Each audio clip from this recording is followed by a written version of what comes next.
नाही, ते सगळं बंद झालं. ते पहिल्या पोस्टवरच मी बोललो होतो, त्याच्यानंतर मला बोलणंसुद्धा अपेक्षित वाटत नव्हतं आणि बोलणार देखील नाही मी. पहिली पोस्ट केली त्यावेळेसच सांगितलं होतं मी की माध्यमं आहेत, तुम्ही जे माझ्यासमोर आहेत ते सर्वांसाठी आहेत. तुम्ही एक ह्याचा स्तंभ आहे तुम्ही, तर त्याच्यामुळं त्याला पूर्ण फ्रीडम आहे सगळ्या गोष्टी बोलायच्या. परंतु सगळं बंद झालं ते. म्हणूनच मी म्हणत होतो की फक्त पोस्ट करण्यापेक्षा एक कॉन्फरन्स घेतली तर लोकांना कळलं हे सगळं कसं घडलं, कुणामुळं घडलं आणि कुणाचं एवढं पाठबळ होतं. परंतु ते सगळं बंद झालं आणि मला हे माहीत होतं. म्हणूनच मी सांगितलं होतं की हे थांबणार आहे, म्हणून मी एका शब्दात एका वाक्यात सगळा विषय संपवलेला होता. पण काय याच्यामागचं नेमकं करणार? नाही, गणित असू शकतं ह्याच्या मागं, कारण का काही गोष्टी अजून जरी पेपरवर आलेल्या नसल्या, काही गोष्टी कोर्टात आलेल्या नसल्या तरी त्या अस्तित्वात आहेत आणि त्या आम्ही वेळोवेळी आमच्याकडून त्या व्यक्त देखील होतो, त्याचे पुरावे देखील देतो. त्याच्यामुळं त्याच्यामध्ये खूप गणित असणार आहे, मधलं गुपित पण असणार आहे. पण ते का थांबलं आहे किंवा का थांबवलं आहे हे आपल्याला सांगणं कठीण आहे. मी कोर्टातच होतो. आरोपीचे कोणी नातेवाईक कोणी वारले त्याबद्दल जे काही अर्ज आलेला आहे त्यावर निकम साहेबांनी सांगितलं की कायदा व सुव्यवस्थेचा विषय आहे.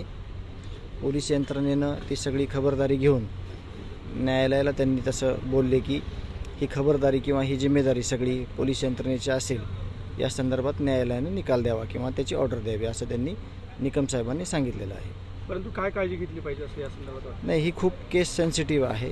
ही केस महाराष्ट्राची आहे आणि मागच्या 1 वर्षापासून 1.25 वर्षापासून सगळा महाराष्ट्र बघतोय हे किती खालच्या पातळीचे आरोपी आहेत, आरोपीचं समर्थन करणारे किती खालच्या पातळीचे आहेत. आणि जर यदा कदाचित कायदा व सुव्यवस्थेचा विषय निर्माण झाला तर त्याला जिम्मेदार कोण, हा विषय माझ्या दृष्टिकोनातून मी व्यक्त होतो. आणि जे काही निर्णय आहे तो न्यायालयीन आहे. त्याच्यामुळं माननीय न्यायालय याचा निर्णय देईल. नाही, तपास अधिकाऱ्यांना जे काही त्यांचा तपास चालू आहे तो गुपित तपास आहे.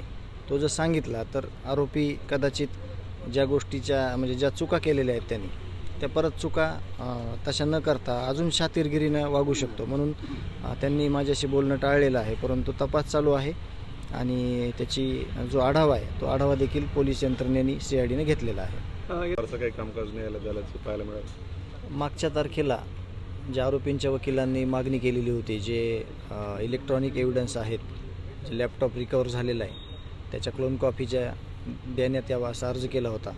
तर मागच्या वेळेस दोन्ही पक्षाचे वकील, आरोपी आणि फिर्यादी पक्षाचे वकील दिवसभर थांबून देखील टेक्निकल अडचणीमुळं ती गोष्ट देता आली नव्हती.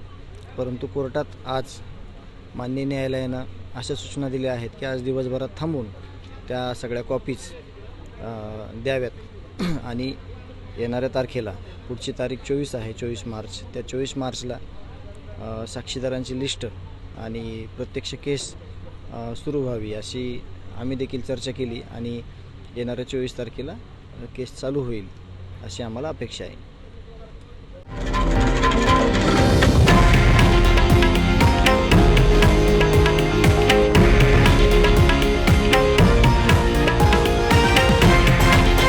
हे आहे देशातील नंबर 1 न्यूज नेटवर्क आणि आपण पाहत आहात TV9 मराठी, एकमेव.